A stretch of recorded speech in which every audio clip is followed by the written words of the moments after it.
이 시간 하나님의 말씀은 로마서 8장 18절로 25절 말씀입니다. 로마서 8장 18절로 25절 말씀을 다 함께 봉독하겠습니다.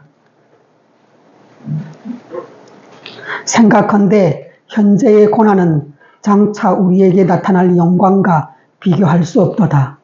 피조물이 고대하는 바는 하나님의 아들들이 나타나는 것이니 피조물이 허무한 데 굴복하는 것은 자기 뜻이 아니요 오직 굴복하게 하시는 이로 말미암음이라.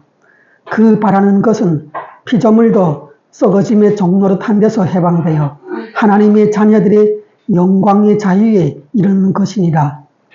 피조물이 다 이제까지 함께 탄식하며 함께 고통을 겪고 있는 것을 우리가 아느니라. 그뿐 아니라 또한 우리 곧 성령의 처음 익은 열매를 받은 우리까지도 속으로 탄식하여 양자될 것 곧 우리 몸의 속량을 기다리느니라. 우리가 소망으로 구원을 얻었음에 보이는 소망이 아니니 보는 것을 누가 바라리요. 만일 우리가 보지 못하는 것을 바라면 참음으로 기다릴지니라. 아멘.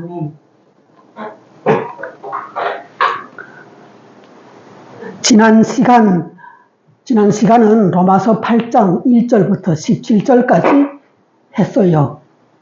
그 로마서 8장부터 8장 1절 17절부터 나오는 말씀은 이런 것이에요. 그 핵심이 어떻게 하면 죄인이 하나님의 모든 말씀을 이룰 수 있는가? 하나님의 모든 말씀에 거리끼지 않고 순종하여 하나님으로부터 의인이라고 인정을 받을 수 있는 그런 사람이 될 수 있는가? 거기에 대해서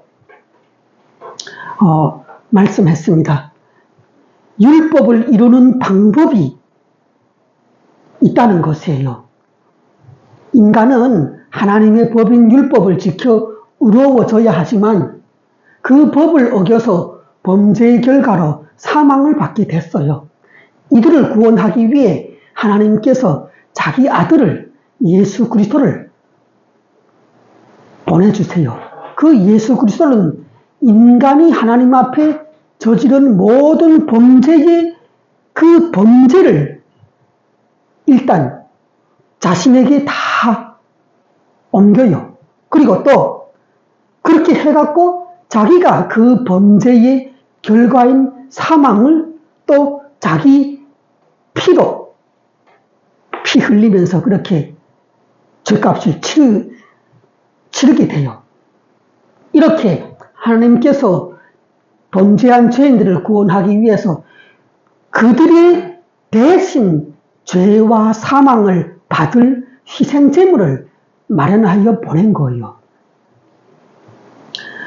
하나님께서는 예수님 안에서 모든 인간의 죄와 사망을 처리를 하셨어요. 율법이 인간에게 요구하는 불의에 대한 모든 죄값을 예수님이 대신 자기가 홀로 받으셨던 것이죠. 그때부터 예수님을 사람들은 이 사실을 알고 구원자로 그리스도로 마음에 받아들이기 시작을 했어요. 그렇게 예수님을 마음으로 그리스도로 믿는 자는 그때부터는 예수님과 한 몸이 되는 영적인 결합이 이루어지는 것이에요. 예수님 안에서 우리는 율법을 지키지 못한 그 죄의 대가를 처리하고 또 예수님이 모든 율법을 지킴으로 하나님 앞에 의인으로 인정이 되셨을 때 그것도 우리의 것으로 의의 옷을 입는 그러한 상황이 된 것이죠. 이렇게 예수님을 그리스도로 믿어서 예수님 안에 들어간 사람은 그때부터는 그 예수님 안에 하나로 연합되어 들어가면 그 안에는 하나님이 기다리고 계세요. 그 하나님은 바로 생명을 이루게 하여 주시는 생명의 근원이 되신 성령 하나님이세요. 생명의 성령의 법이 그때부터는 예수님 안에 믿음으로 들어온 성도들을 지배하기 시작합니다. 이런 이유 때문에 예수 그리스도를 통하여 자신의 의를 나타내고 죄값을 처리한 그러한 사람들은 이제는 하나님 앞에서 다시는 범죄자로 사망으로 심판을 받지 않는다는 것이에요. 그러므로 이제부터 그리스도 예수 안에 있는 자에게는 정죄함이 없나니 이렇게 얘기를 하고 있습니다. 이제는 그러면 어떻게 살아야 되는가? 예수님 안에서 그 예수님 안에 계시는 성령의 인도를 따라서 하나님의 모든 율법의 결과를 이루고 예수 그리스도를 따라서 살아가는 삶이 될 때 율법의 정죄로부터 해방되어서 하나님 안에서 은혜 안에서 의인으로 사는 삶을 시작하게 되는 것이에요. 예전처럼 하나님의 도움이 없이 율법의 모든 말씀을 지켜서 내가 의롭게 되려고 한다는 것은 한마디로 정리하면 이것은 예수 그리스도의 도움이 없이 성령님의 도움도 필요 없이 나는 내 힘으로 하나님의 모든 말씀을 지켜서 율법을 지켜서 의인이 될 수 있다고 그렇게 생각하며 따라오는 것이어서 육신의 생각에 머무르는 그러한 생각이라는 것이에요. 육신의 생각은 뭐라고 했어요? 육신의 생각은 하나님 앞에서 하나님을 대적하고 원수가 되는 길이라는 것이에요. 하나님께서 알려주신 구원의 방법인 예수 그리스도를 통하여 그분을 통하여 그분 안에 나타나는 성령님의 인도를 따라서 따라가면서 하나님을 섬기고 그분으로부터 자녀의 삶을 신분으로 받아서 살아가는 것이 아니라 과거처럼 예수님을 알지 못하던 때처럼 내 힘으로 모든 의를 이루려고 하는 것은 육신의 생각이요 사망으로 가는 길이라는 것입니다. 자, 우리 요 밑에 줄 한번 읽어볼까요? 자, 우리 이걸 한번 보겠습니다.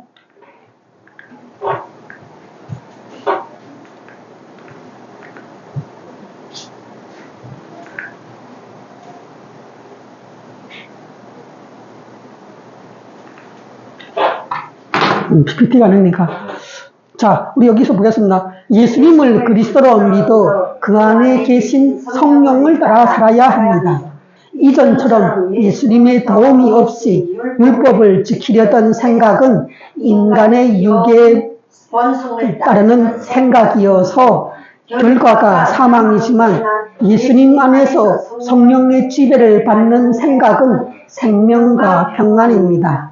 그러한 육신의 생각은 하나님과 원수가 되며 하나님의 법에 복종치 않고 할 수도 없으며 하나님을 기쁘시게 할 수가 없습니다.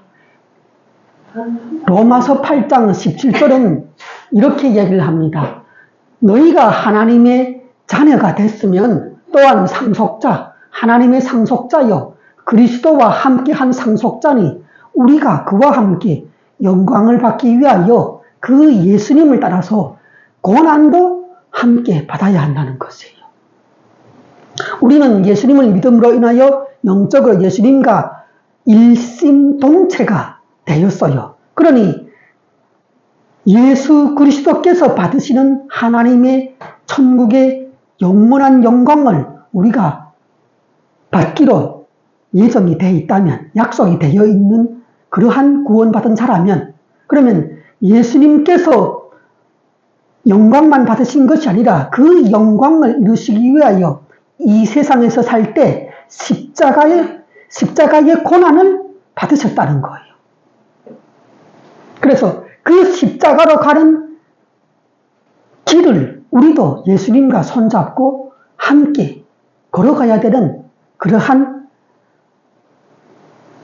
일들이 남아있다는 것이에요. 예수님은 이 땅에서 사시면서 마지막을 십자가로 마치셨죠. 그렇다면 그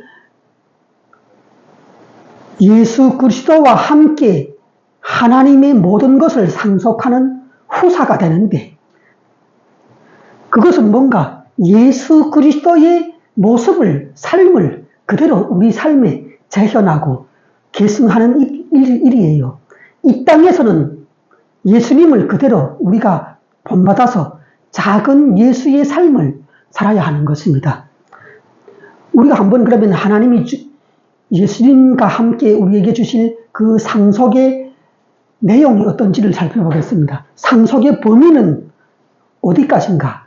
이 땅에서뿐만 아니라 영원한 하나님 나라에 가서까지 이루어지는 모든 하나님께서 성도에게 주시는 은혜예요. 첫째는 하나님 자신이 우리에게 선물로, 은혜로 내주하고 통치를 하기 시작해요. 그래서 하나님의 자신인 성부, 성자, 성령님이 우리에게 오세요. 그리고 또 우리가 이 땅에서 살면서 받게 되는 모든 믿음으로 인하여 예수님과 함께 동행하며 누리는 은혜와 그분의 인도하심과 보호와 우리가 이 땅에서 드리는 모든 기도의 응답들이 될 것이에요. 또한 우리가 이 땅을 떠나서 영원한 하늘나라에 들어가면 하나님께서 예수 그리스도를 보내주셔서 다시 이 땅에 재림하여 오시는데, 그때는 우리의 몸에 영원한 몸을 입혀서 부활체를 주시게 될 것이고, 또 그 부활의 몸을 입고 우리가 예수 그리스도와 함께 최후 심판을 받고 새 예루살렘 성에 들어가게 돼요. 그때부터는 새 예루살렘 성에 들어가면 영원한 하나님의 나라가 또 새롭게 시작이 되는 것이죠.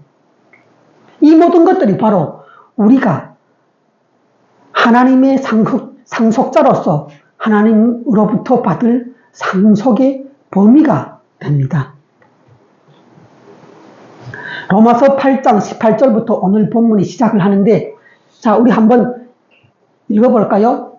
생각하건대 현재의 고난은 장차 우리에게 나타날 영광과 비교할 수 없도다. 좋게 비교할 수가 없다는 것이에요. 이 로마서 8장 18절 말씀은 성경 전체를 통틀어서 가장 영광스러운 약속이 됩니다. 왜? 우리에게는 장차 하나님께서 예수 그리스도에게 현재 주고 계시는 그 하늘의 모든 영광과 권세를 우리도 동일하게 예수님과 공동 상속자가 되어서 누리게 되는 것이에요. 그 약속을 명시적으로 하는 구절이 있기 때문입니다. 하나님께서는 어떻게 하셨는가? 이 세상의 모든 피조물이 원래는 이 세상의 모든 피조물이 썩지 않고 죽지 않아요. 인간도 몸이 썩지 않고 병들지 않고 죽음을 보지 않는 그러한 영생의 모습으로 이 물질계를 지었다는 것입니다. 그런데 인간에게 죄가 들어감으로 인하여 그때부터는 죄가 주는 저주가 임하게 됐는데, 인간부터 시작을 해서 인간이 삶의 터전으로 삼고 사는 자연 만물에도 그 하나님의 저주가 동일하게 임하게 돼요. 인간만 저주하고 자연 만물에는 저주를 내리지 않으면 그러면 그 저주는 의미가 없는 것이에요. 그래서 인간이 하나님 앞에 범죄를 했을 때 너는 마땅히 흙이니 흙으로 돌아가라고 하나님께서 그렇게 선고를 하시는데 그 인간이 생명줄을 삼고 있는 의식줄을 이루게 하는 모든 지구의 그 만물들이 동일하게 저주 가운데 몸이 썩음과 시간이 지나면 사망을 당하는 그러한 일들이 계속 반복되게 되었다는 것입니다. 자, 그렇다면 이 세상의 피조물들, 인간뿐만 아니라 모든 자연계에 나타나는 동식물들, 곤충들, 어류, 조류들, 그 모든 것들은 싸움을 하고 있어요. 태어나서부터 어떤 싸움을 하는가? 자, 한번 보시겠습니다. 고난의 그 배경을 보시면 피조물은 썩어짐으로부터 벗어나려고 고난을 받으며 죽음과 싸우게 됩니다. 이와 같이 우리 예수님을 믿는 성도들조차도 그 썩어짐으로부터 벗어나려고 고난을 이겨나가며 싸우는 것이에요. 믿는 자가 삶을 통해서 경험하게 되는 모든 형태의 어려움과 환난과 고난들이 여기서 말하는 고난이에요.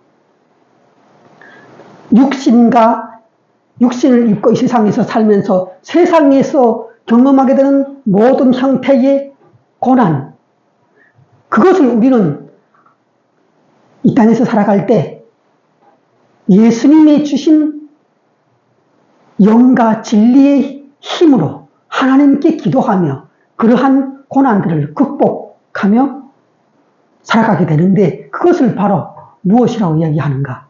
영적인 전투라고도 얘기를 해요. 이 세상의 임금은 사탄이기 때문에, 귀신들이기 때문에 이들이 그 물질계를 다스리고 있어요. 실제적으로. 그 안에 들어가서 자신의 욕구를 이루게 하고 하나님을 대적하여서 악령들이 하나님처럼 가장하고 인간을 미혹하고 기만하고 죄로 끌고 가는 것이에요. 이러한 세상에서 우리가 살 때 수많은 크고 작은 고난들에 직면하게 돼요. 그것이 바로 우리는 영적인 싸움이라고 할 수가 있는 것이죠. 자, 우리 고난의 형태를 한번 보겠습니다. 성경의 가르침에 따라 이 이질적인 육신과 세상이 주는 하나님의 가치관과 충돌하는 그 모든 것들과 싸우는 그리스도인의 영적인 전투예요. 또 우리가 이 세상에서 태어나서 살아도 수많은 어려움과 환난이 겹칠 텐데 특별히 또 우리는 예수님을 그리스도로 믿는 성도들이기 때문에 이 세상의 불신자들로부터 받는 핍박이 따로 또 있다는 것이에요.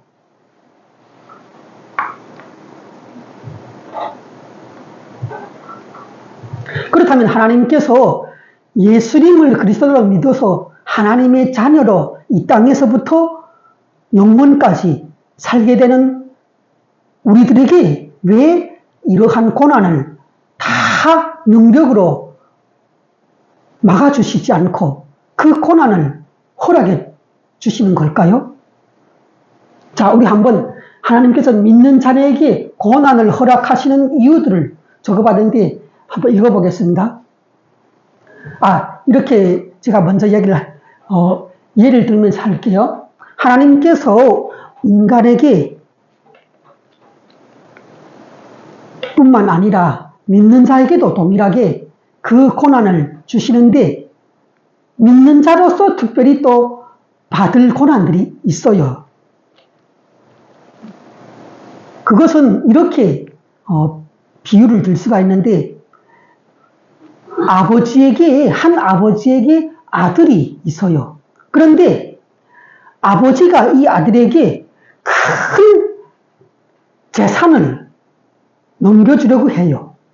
이 아들에게. 그런데 이 아들을 그냥 어루만지고 곱다 잘한다 그렇게만 얘기를 하고 어떠한 교육도 훈련도 어려움도 주지 않는다면 그러면 이 아들은 어떻게 될까요? 아버지가 물려주는 큰 재산을 과연 잘 경영하여서 그것을 유지하고 발전시키고 더 큰 아버지가 바라는 일을 할 수 있도록 그렇게 하기는 어려울 거예요.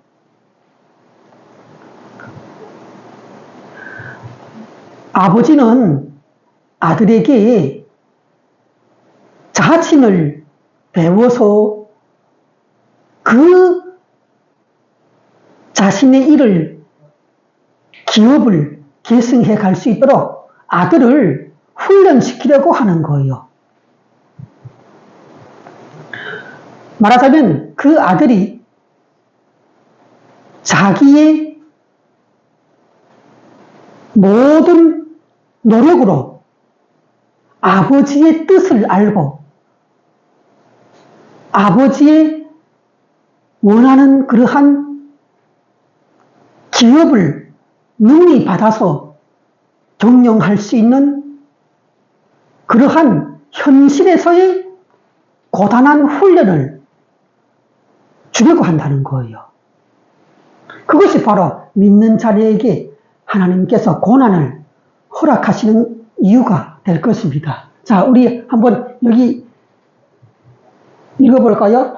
상속받을 자식이 연약하고 무식하면 아버지가 재산을 물려주어도 계승 발전시킬 수 없다.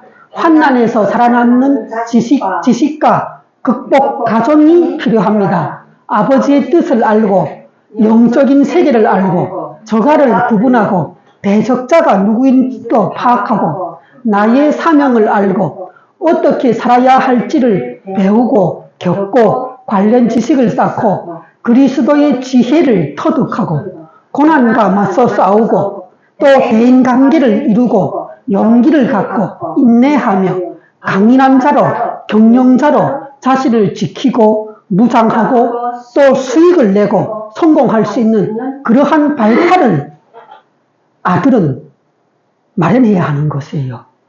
그런 과정이 없이 알지도 못하고 겪어보지도 못하고 덜컥 아버지로부터 큰 재산을 물려받으면 그러면 그때부터는 실수가 생기고 부담이 되고 난간에 부딪히면 좌절하고 또 파산까지 당할 수가 있는 것이죠. 우리는 이와 같이 하나님께서 예수님을 믿어서 예수님처럼 하나님의 자녀로서 이 땅에서 남은 기간을 살아가야 하는 우리에게 고난을 허락하시는 이유는 바로 이러한 하나님의 뜻을 알고 하나님이 기뻐하시는 대로 영원한 천국을 상속받을 수 있는 예수님을 본받는 십자가의 고난의 길을 우리가 감당하면서 헤쳐나가면서 이 땅에 하나님의 나라를 건축하는 일에 우리가 우리의 몸과 마음을 들이기를 원해요. 그리고 하나님을 알지 못하는 수많은 불신자들에게 우리가 선한 복음의 영향력을 주어서 그들도 예수 그리스도 안에서 예수 그리스도의 고난과 영광을 이 땅에서 바라보면서 그렇게 하나님께서 주시려는 상속 재산을 우리가 영구히 받을 수 있는 예수님과 동일한 그리스도의 전사가 되기를 바라는 것이에요. 이 땅에서 우리는 그러한 그리스도의 전사로, 베테랑으로, 복음의 전문가로 우리가 준비가 되어야 합니다. 자, 우리 여기 밑에 볼까요? 하나님은 자신을 믿고 따르는 자녀들이 허약 체질로 비실비실하기를 바라지 않습니다. 세상에서 비록 약한 자이나 믿음 안에서는 예수 그리스도의 능력으로 일어서기를 바랍니다. 일어서서 만난을 극복하고 또 자신이 가진 그리스도의 신앙과 기도와 말씀의 능력으로 우리의 삶을 주님을 따르는 삶으로 바꿔갖고 또 그 신앙 체험을 다른 사람에게 전하며 그들의 복음의 선생이 되고 베테랑이 되어서 우리는 그때부터는 예수님 안에서 예수님께서 걸어가신 그 복음 전도의 사명을 우리도 믿지 않는 사람들의 전도자가 되어서 선생이 되어서 그렇게 작은 예수로 살아가기를 원합니다. 우리는 앞으로 이렇게 생각하셔야 돼요. 왜 내가 예수님을 믿고 교회도 열심히 다니고 예배도 열심히 하고 기도도 하는데 말씀도 있는데 왜 내게 이런 어려움들이 계속 끊이지 않고 찾아오는가? 이렇게 우리가 마음에 의문이 생기고 불평, 원망이 차오르고 할 때가 있을 거예요. 그럴 때 다시금 생각해야 하는 것은 하나님이 결코 그 사람에게만 그 사람이 미워서 그렇게 하는 것이 아니라 하나님이 실제로는 계시지 않아서 그런 것이 아니라 무능하셔서 그런 것이 아니라 당신만은 사랑하지 않아서 그런 것이 아니라는 것이에요. 여러분, 우리가 이 땅에서 겪는 수많은 앞으로의 고난은 우리가 장차 받게 될 영원한 영광에 비교하면 가볍다는 것이에요. 자, 여기에 천평이라는 저울이 있다고 생각해 봅시다. 우리가 지금 이쪽 한쪽 천평 접시 위에는 우리가 이제 남은 인생에서 겪게 되는 많은 고난들이에요. 어려움들이에요.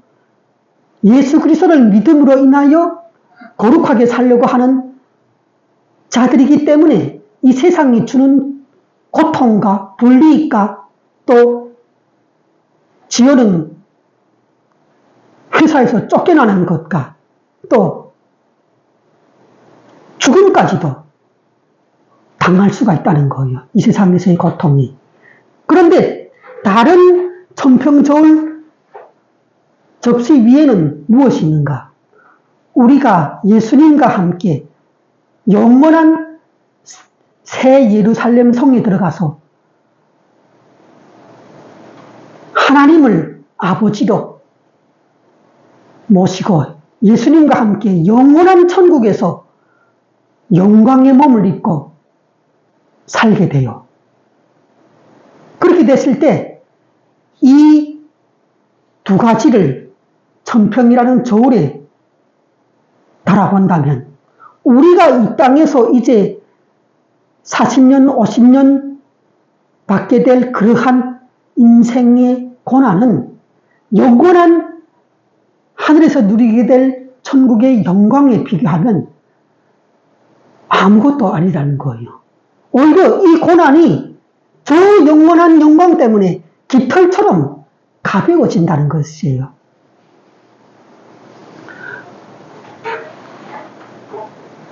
제가 아는 그 사람 중에 주식에 투자하고 부동산에 전문 투자를 공부를 하면서 그 수익을 내는 그러한 사람이 있어요.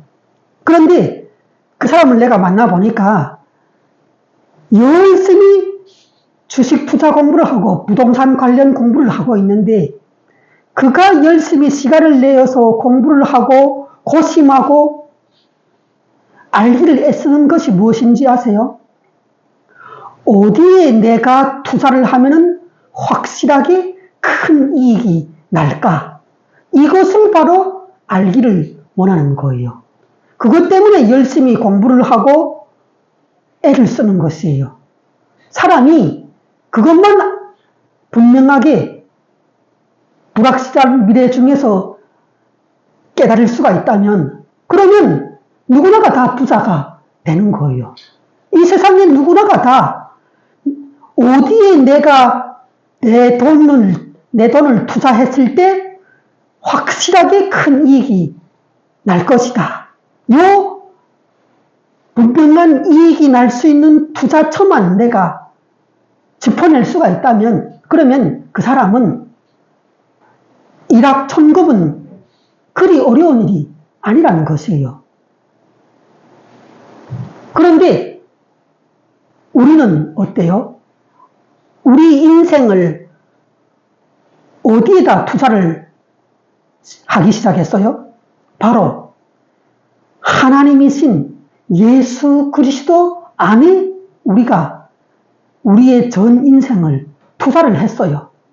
예수님을 믿어서 그 안에 있는 자, 그분의 영을 받아서 이제는 우리가 하나님의 소유가 된 자, 그 예수님을 믿는 모든 이 땅의 성도들은 인생 전부를 어디에 투자한 사람들인가?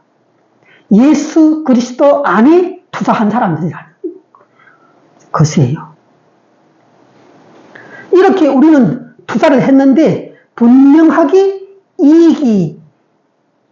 큰 이익이 날 수 있는 그러한 투자를 하여서 발생하게 된 그 수익점을 우리는 찾았어요. 그것도 이 세상에서 만들어진 결과가 아니라, 말씀이 아니라 이 땅을 지으시고 영원히 자기 뜻대로 통치하시는 창조주 하나님의 말씀으로 우리는 그것을 약속으로 받았어요. 너희가 예수 안에서, 성령 안에서 예수 그리스도 안에 존재하는 믿음의 삶을 끝까지 경주한다면, 너희 인생을 투자한다면, 그러면 너희에게는 새 예루살렘 성이라는 우리가 생각하는 낙원, 영원한 천국이 보장되어 있는 거예요. 어떻게 이것을 여러분들이 믿으세요? 우리의 믿음의 결과는 바로 예수님과 함께 천국을 상속받는 것이고 하나님의 자녀로서 예수님과 동일한 영광 가운데 영화를 누리게 돼요. 이러한 분명하고 확실한 수익점이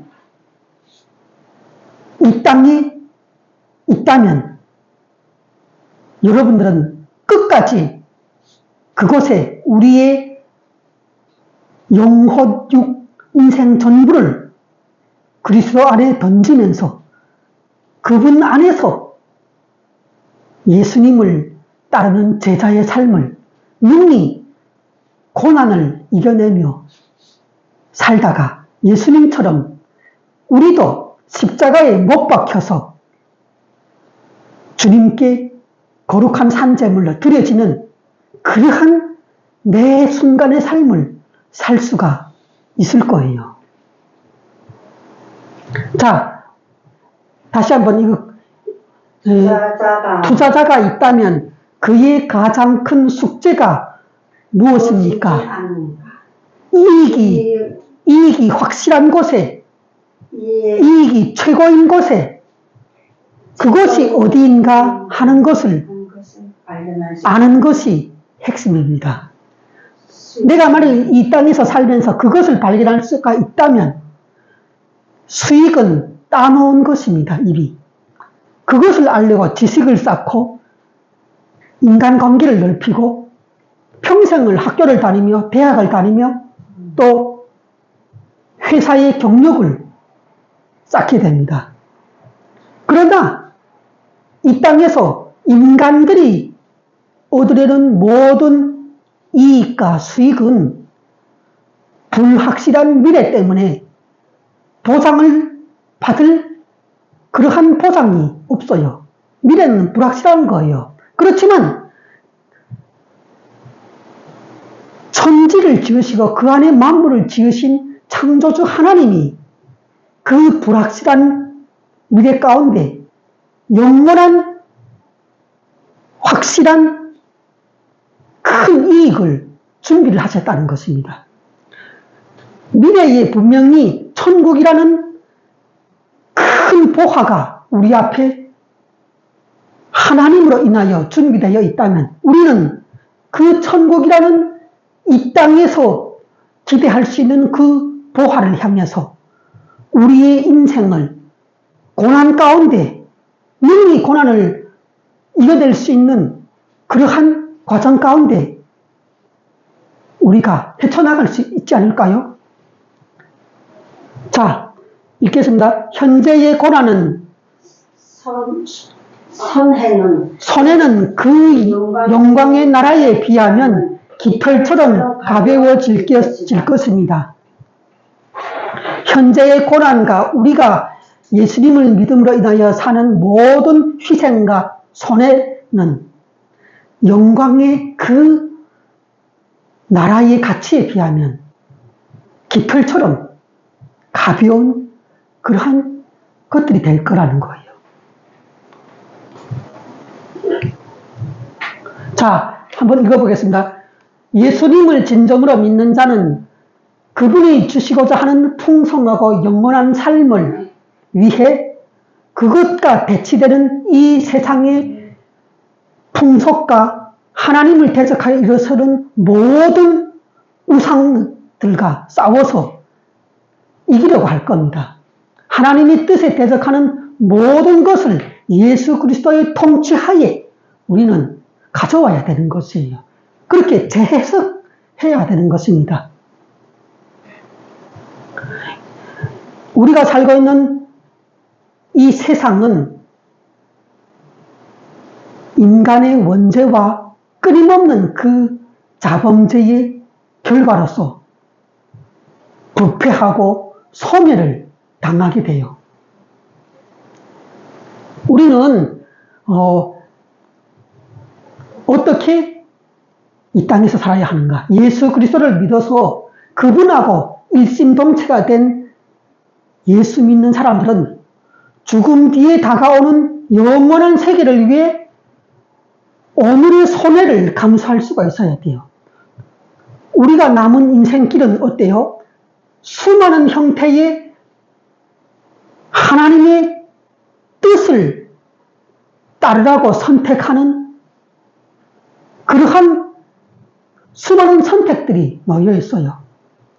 가시밭길이 있을 것이고 또 밟으면 잘못 밟으면 터지는 지뢰밭길이 있을 것이고 사자굴과 여우굴이 있는데 그 모든 것들을 우리가 이제 남은 시간 동안에 통과해야 되는 것이에요. 그러나 우리는 우리의 육체를 벗는 순간 예수 그리스도의 완전한 형상으로 나아가게 돼요.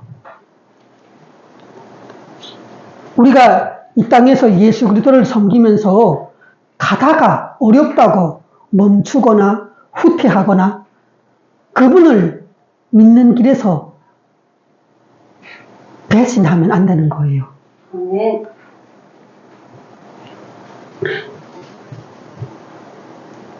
자, 예수님께서도 이렇게 그 마태복음 16장 21절에 보면 말씀하셨어요. 자, 읽을까요? 이때로부터 예수 그리스도께서 자기가 예루살렘에 올라가 장로들과 대제사장들과 서기관들에게 많은 고난을 받고 죽임을 당하고 제3일에 살아나야 할 것을 제자들에게 비로소 나타내시니, 예, 하나님의 아들인 예수님이 이 땅에 오셨을 때도 이렇게 사람들에게 붙잡혀서 멸시당하고 고초당하고 죽기까지 했는데, 그 예수님과 한 몸이 된 그분을 그대로 닮아가려는 우리에게는 얼마나 큰 고난이 앞으로 닥치겠어요.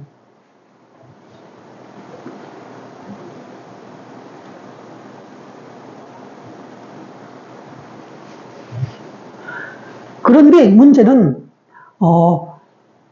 예수님을 믿는 우리뿐만 아니라 이 자연 만물 전체가, 전체 그 피조물들이 다 썩어짐과 부패함과 죽음 가운데로 가고 있다는 것이에요. 그 모든 만물이 인간의 타락으로 인하여 저주를 받아서 그렇게 되었다고 얘기를 했는데, 이 저주받은 인간뿐만 아니라 자연 피조물도 부패와 소멸을 끊임없이 당하게 되어 있는 것이 바로 이 물질계의 모습이라는 것입니다.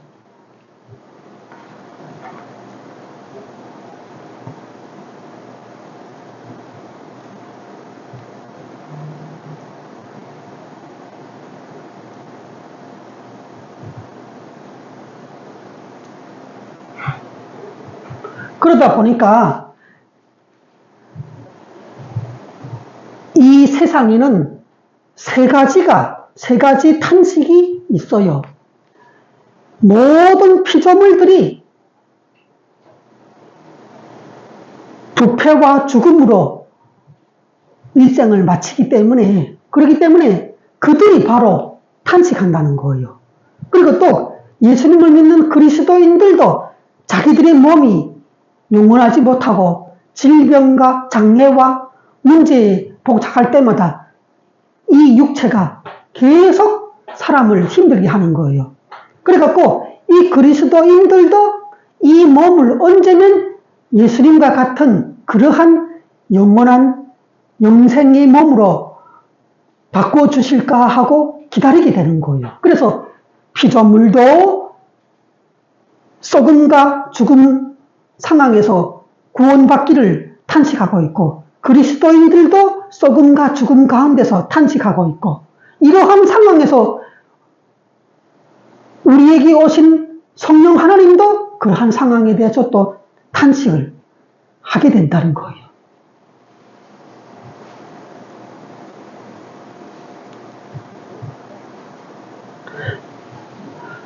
피조물들은, 이 세상의 모든 피조물들은 인간 이외의 자연 만물들이 겉으로 보기에는 아름답고 멋있고 장쾌한 것 같지만, 그렇지만 그 속에서는 끊임없이 양육강식의 법칙이 작동이 되어서 서로 먹고 먹히고 찢기고 핥히고 그러한 싸움의 과정이 반복되는 거예요. 왜? 죄의 저주로 인해서 그 피조물들도 결국은 죽음의 그 결승점으로 가고 있는 거예요. 이 피조물들도 그래서 자기들의 그 문제를 해결하기 위해서 탄식하고 있는데, 그 피조물들이 답을 찾은 거예요. 어떻게 하면 우리가 이 부패와 소멸의 과정의 이 고리에서 벗어날 수가 있을까? 그렇게 찾은 것이 결론이 무엇인가? 우리가 인간이 죄를 지음으로 인해서 저주를 같이 받아서 죽음이 왔다면 그러면 저 인간이 빨리 예수님 안에서 회복이 되어서 하나님의 아들들이 영광의 모습으로 재림하시는 예수님과 함께 이 땅에 오시기를 바라고 있다는 거예요. 피조물들은 지금 어떻게 자기들의 이 썩음과 소멸의 과정을 극복하려고 한다고요? 이 땅에서 살고 있는 모든 사람들이 예수 그리스도 안에서 구원을 받아서 이제 예수님이 그 영혼들과 함께 재림하실 때, 그럴 때 인간이 몸의 부활을 받게 되는 거예요. 그렇게 되면은 재림하신 예수님에 의해서 이 땅에 존재하는 모든 자연 만물, 동식물, 어류, 조류까지도 다 이 몸의 부활을 받게 된다는 거예요. 그래서 영원한 삶을 이들도 회복되어서 살 길이 열린다고 보는 거예요. 그래서 썩음과 죽음으로 이루어지는 그 다람쥐가 쳇바퀴를 돌듯이 그러한 순환 구조 속에 갇혀있는 모든 피조물들, 그 존재들은 예수님께서 빨리 재림하여서 인간이 먼저 하나님의 아들들로 다 거듭난 그러한 영광의 그 모습이 이루어졌을 때 자기들도 재림하신 예수님으로 인하여 영원한 영광의 그 몸들을 입게 될 것이라고 기대하고 탄식하고 있다고 합니다.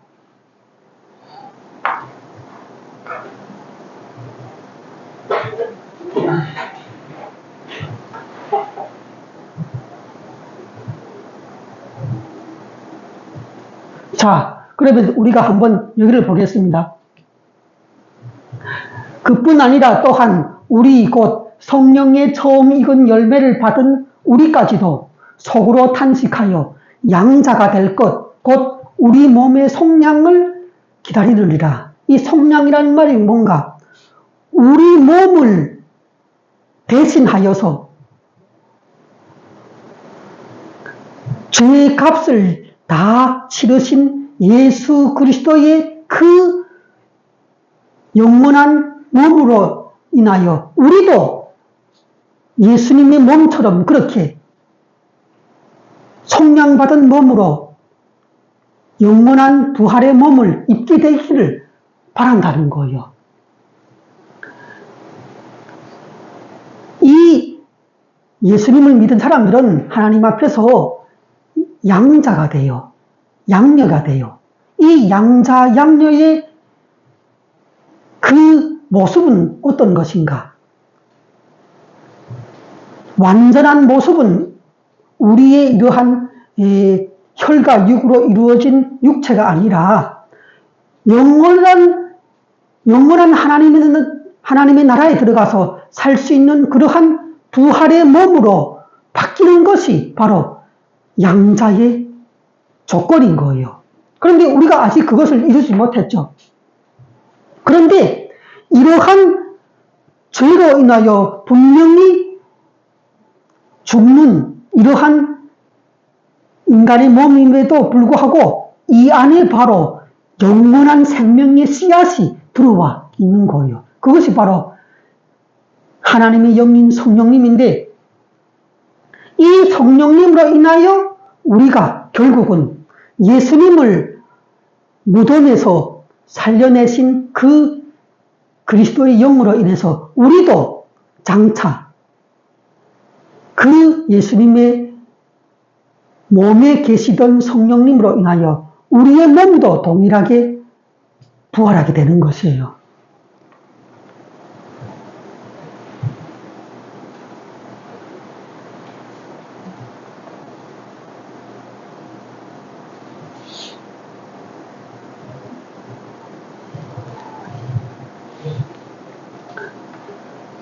자,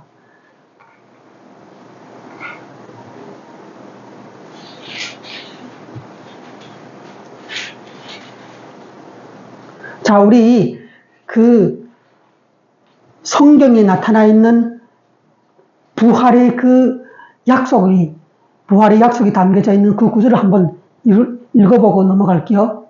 고린도전서 15장 42절. 죽은 자의 부활도 그와 같으니 썩을 것으로 심고 썩지 아니할 것으로 다시 살아나며, 욕된 것으로 심고 영광스러운 것으로 다시 살아나며, 약한 것으로 심고 강한 것으로 다시 살아나며, 육의 몸으로 심고 신령한 몸으로 다시 살아나나니, 육의 몸이 있은즉 또 영의 몸도 있느니라. 보라, 내가 너희에게 비밀을 말하노니 우리가 다 잠잘 것이 아니요 마지막 나팔에 순식간에 홀련히 다 변화되리니. 마지막 나팔에 예수님이 자리하시면 우리가 순식간에 우리의 이 몸이 영원한 몸으로, 천사 같은 몸으로 다 바뀐다는 거예요. 나팔 소리가 나매 죽은 자들이 썩지 아니할 것으로 다시 살아나고 우리도 변화되리라. 이 썩을 것이 반드시 썩지 아니할 것을 입겠고 이 죽을 것이 죽지 아니함을 입으리로다. 이 썩을 것이 썩지 아니함을 입고 이 죽을 것이 죽지 아니함을 입을 때에는 사망을 삼키고 이기리라고 기록된 말씀이 이루어지리라. 자, 우리가 소망으로 구원을 얻었음에 보이는 소망이 아니니 보는 것을 누가 바라리요? 여러분, 우리가 이 세상에서 살면서 하나님께서 우리에게 소망을, 미래의 약속을 주셨는데 그 소망은 우리의 몸의 부활과 영원한 천국의 영광이라고 볼 수가 있어요. 그런데 우리가 이 땅에서 누리고 사는 모든 물질계는 시간이 다 정해져 있어요. 한계가 있다는 거예요. 또 우리의 이 육체까지도 다 태어난 날이 있으면 죽을 때가 있어요. 이렇게 우리가 사는 세상에서는 영원한 것이 없어요. 다 물질계는 태어나서 썩고 죽음으로 맞춰요. 그리고 또 다시 태어나야 되고 또 썩음과 저주 질병 가운데 사망을 맞게 돼요. 끊임없이 이렇게 모든 피조물과 지어 사람도 그렇게 되는데 하나님께서 우리에게 주는 소망은 그런 것이 아니라는 거예요. 영원한 것, 영원한 하나님과 살아야 하니 모든 것이, 환경이 영원한 것이 되어야 하는 거예요. 그래서 우리는 이 땅에서 살면서 이제부터 그 영원한 것을 하나하나 하나님으로부터 가르침을 받고 경험해야 되는 거예요. 왜? 우리는 이 땅에서 한동안 살다가 그만두는, 죽는 인생이 아니라 생명을 향해서 사망을 삼키고 영원한 나라로 나아가는 그러한 존재들이라는 거예요. 이 땅에서 여러분들은 눈에 보이는 것을 바라고 원하고 살아가는 그러한 그 물질계에 갇혀있는 수준에서 소망을 가지면 안 돼요. 하나님이 주시는 소망은 어떤 것이라고요? 눈에 보이는 것이 아니라 영원한 것이라고. 우리의 몸까지도 다 이제 하나님께서 영원한 것으로 만들어 주시는 거예요. 그래서 우리의 소망은 특징이 영원한 것이다. 우리의 영혼이 영원한 존재인데 그 영혼을 사지에서 구원하여 영원한 대로 하나님께서 옮겨주셨고 우리의 몸도 예수 재림 때 영원한 몸으로 바꿔주실 것이고 그렇게 되기 이전에 이 땅에서 사는 우리에게는 또 우리의 육체 가운데 영혼 가운데 그리스도의 영이 성령님이 또 영원한 모습으로 들어와서 우리를 그 영혼 가운데로 인도하고 계시는 거예요. 이렇게 우리가 가진 소망은 눈에 보이는 소망이 아니요 누가 눈에 보이는 것을 바라리요. 이렇게 성경은 얘기를 합니다.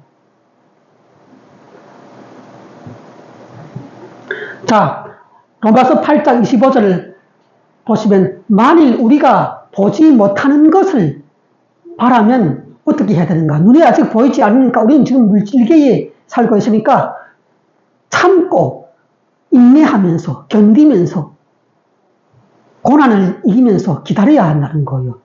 우리가 이제 이 땅에서 살아있을 그 기간이 얼마예요?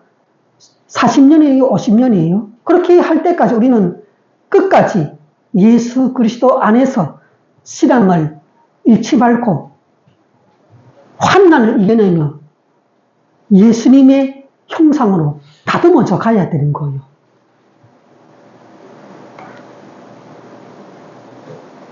자, 우리가 소망에 대해서, 고난에 대해서 먼저 읽겠습니다. 자, 하나님 앞에서 인간이 저지른 죄의 결과로 죄의 저주, 죄의 정욕, 죄의 본성으로 인해 사람과 피조물이 저주를 받아 살이 썩어지고 병이 들고 쇠약해지고 늙어가며 부패와 소멸을 끊임없이 겪게 됩니다. 그 속에서 우리는 그리스도인으로 이 세상이 주는 어려움과 불신자들이 주는 그러한 핍박과 고난도 같이 겪으면서 살아가야 돼요. 자, 우리가 가질 소망은 확신에 찬 기대가 있는 확실한 하나님이 주신 소망이에요. 또 하나님께서 우리에게 주신 소망은 우리에게 오신 성령님으로 인하여 내적인 소망이 되는 것이에요. 내적으로. 성령님이 진리의 영으로서 우리 안에 오셔갖고 우리의 마음이 되어 주셨어요. 우리의 영혼이 되어 주세요. 그래서 내적인 소유를 영원한 소망으로 우리가 영적인 보장으로 갖게 되는 거예요.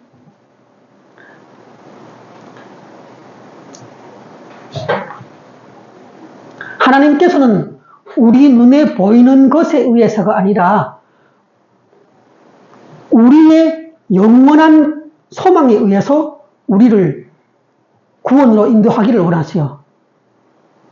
그래서 우리는 하나님께 우리의 모든 소망을 맡기고 그분의 영원한 나라를 위해서 그 영원을 바라보면서 살게 돼요. 소망은 하나님과 세상과 사후 미래를 열어서 그 영원한 세계로 들어갈 수 있게 해주는 신앙생활의 그러한 그 마음이 되는 거예요. 우리는 신앙생활을 하면서 늘 우리의 마음 가운데 소망을 갖고 있어야 돼요. 그 소망은 뭐라고요? 눈에 보이는 그러한 것들을 우리가 얻으려는 그러한 물질적인 소망이 아니라 권력에 대한 이 땅에서의 소망이 아니라 눈에 보이지 않는 하나님이 천국으로부터 갖고 오신 영원한 미래의 소망들이라는 거예요. 눈에 보이지 않는 소망이라는 거예요. 눈에 보이지 않는 소망이 진짜 소망이요, 영원한 것이요, 썩거나 죽거나 쇠하지 않는 그러한 진짜 소망이 되는 거예요. 우리가 장차 예수 그리스도로 인하여 상속받게 될 그 천국이라는 그 전체 모습이 바로 영원한 것이라는 거예요. 영원한 것의 모든 집합체가 바로 천국을 의미하는 영원한 예루살렘 성인 거예요. 우리는 그곳으로 우리의 인생이 다하는 날에 예수 그리스도께서 재림하셔서 우리에게 그 영원한 것의 집합체인 새 예루살렘 성으로 우리를 인도하여 가실 것이라는 이 천국에 대한 소망을 우리가 늘 마음에 품고 잃지 말고 그렇게 살 때 이 땅에서 우리가 그리스도인으로서 받게 되는 모든 가치관의 충돌과 물리적인 충돌에서 그 고난 가운데서 능히 그 고난을 이겨나가면서 천국의 영원한 것들을 소망하며 믿음에서 승리한 하나님의 자녀들이 될 것입니다.